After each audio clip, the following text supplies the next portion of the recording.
About, well, a really specific but super important part of getting new medicines out there, dissolution testing. That's right. And we're zooming in on something called discriminatory dissolution testing, Hmm. particularly how it's used in the later stages of drug development. Right. So our mission really is to use these sources to get our heads around why this specific testing is so critical.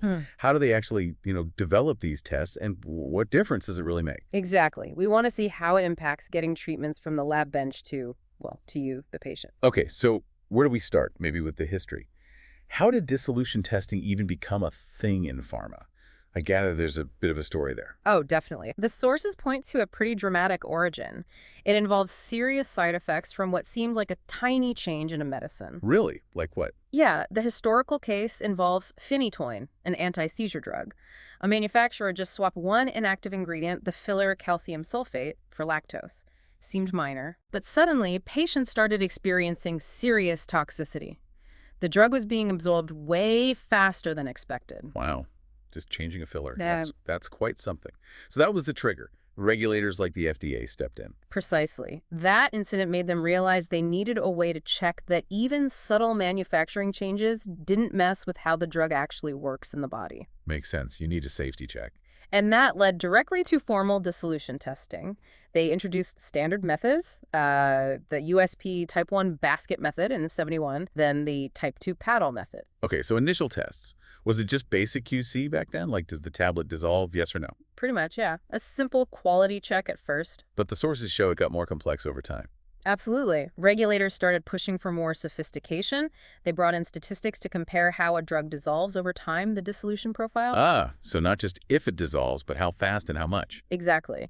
And they started asking for tests in liquids that mimic the gut, what we call biorelevant media, to better predict in vivo performance. In vivo, meaning inside the body. Correct, inside the body.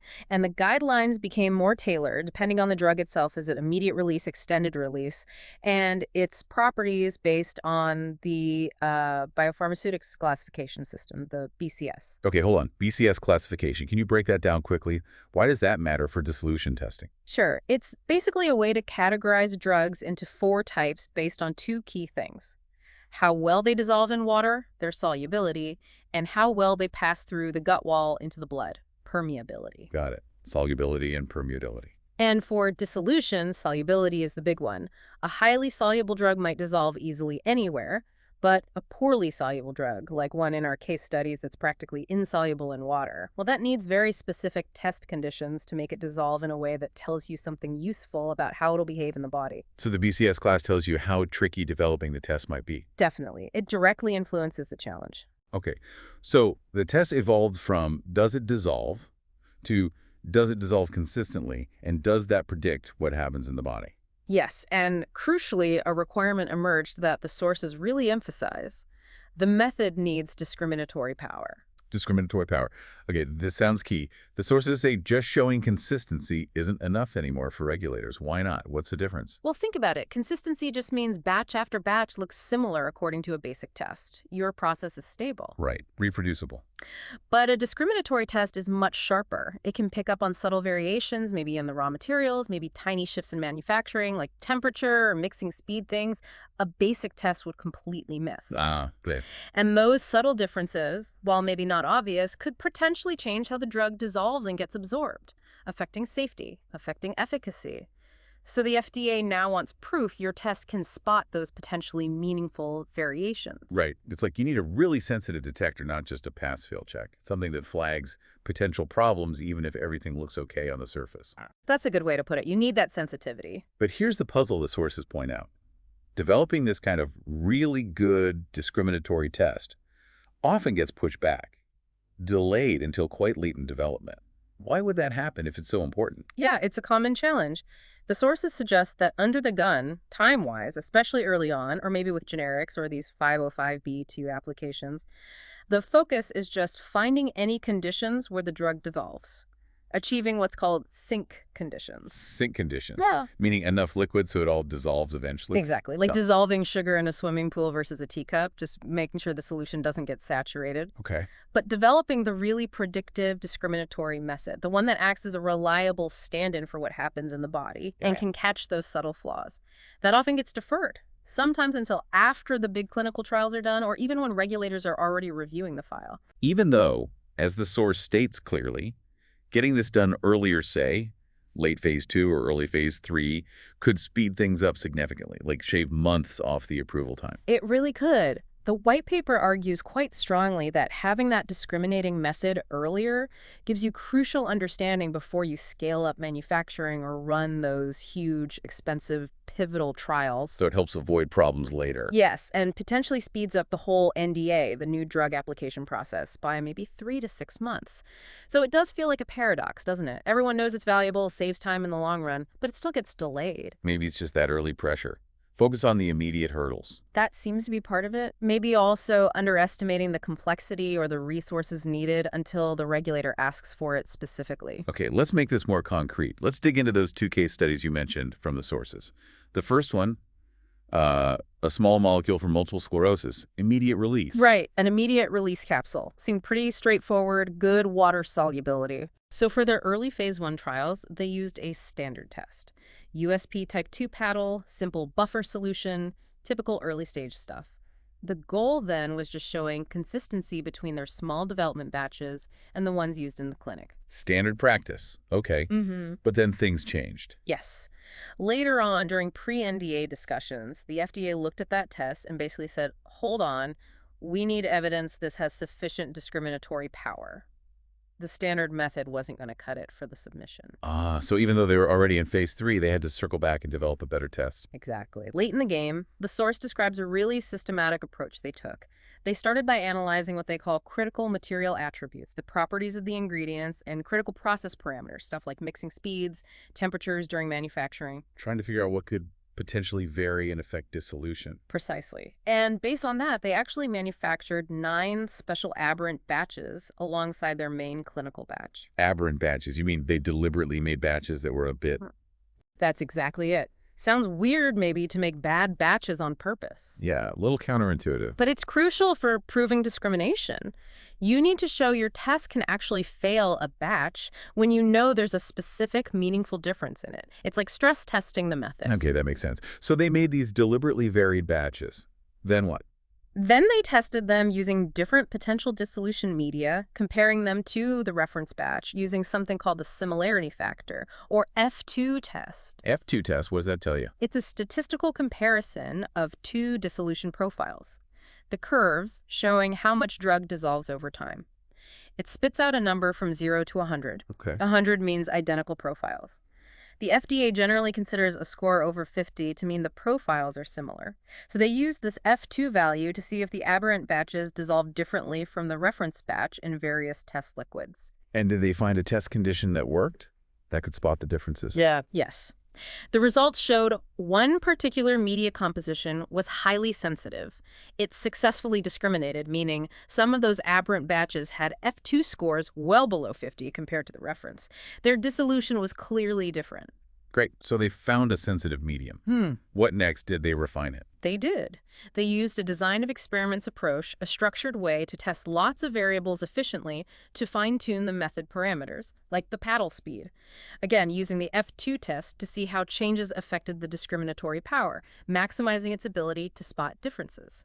So the final result of all that development work. The optimized method confirmed that 3 of those 9 aberrant batches were indeed dissimilar to the reference batch.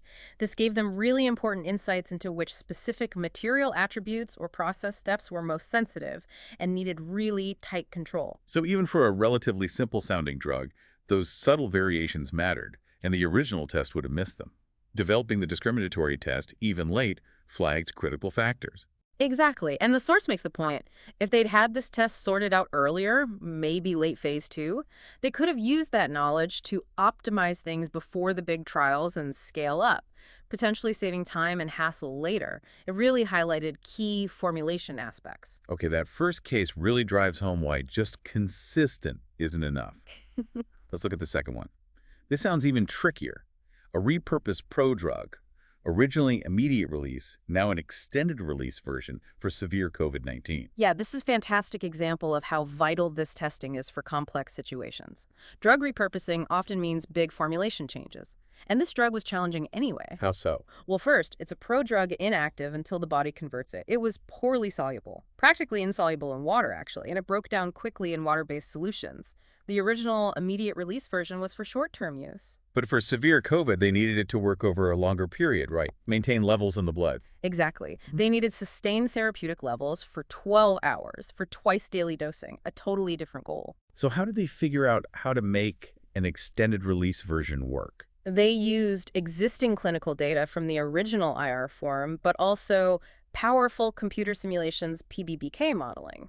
PBBK, physiologically based pharmacokinetic modeling. That's the one. It predicts how the drug moves through the body, absorption, distribution, metabolism, excretion based on its properties, and the formulation design. Okay.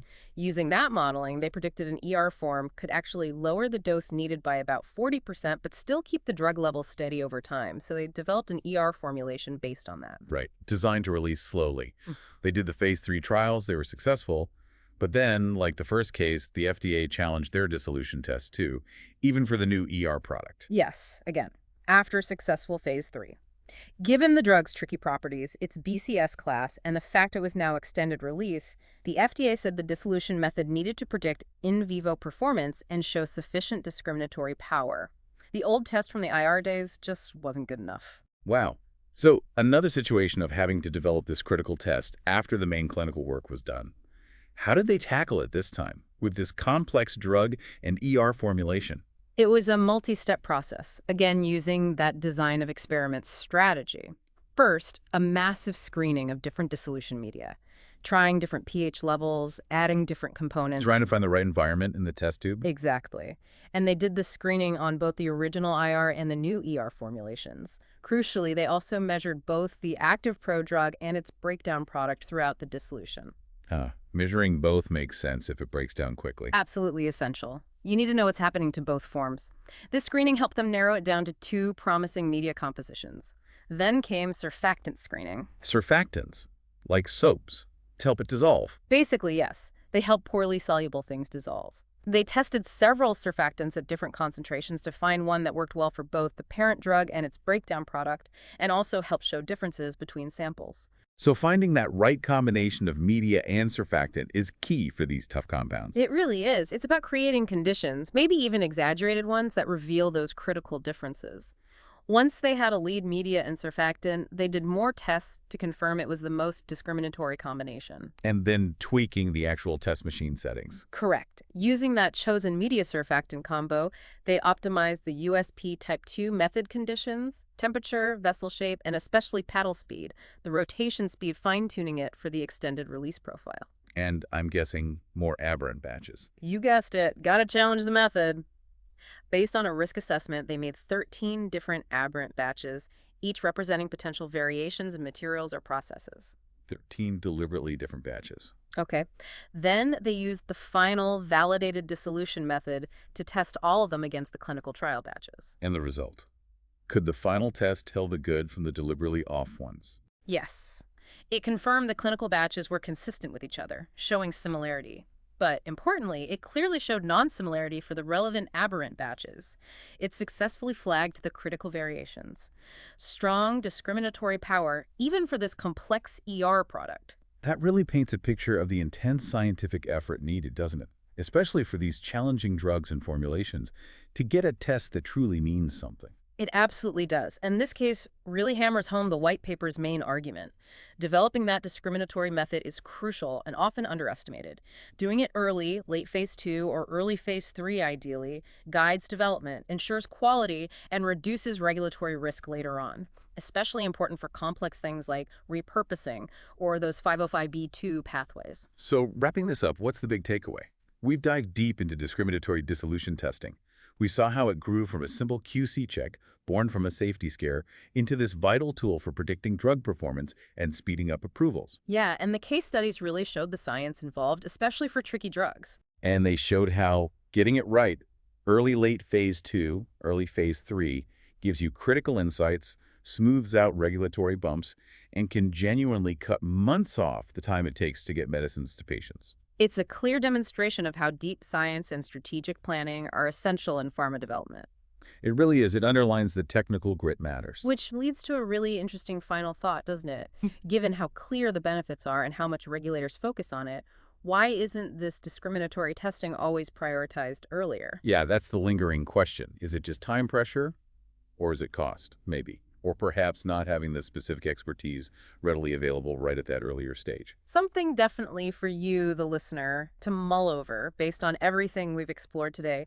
Why the delay when the benefits seem so compelling?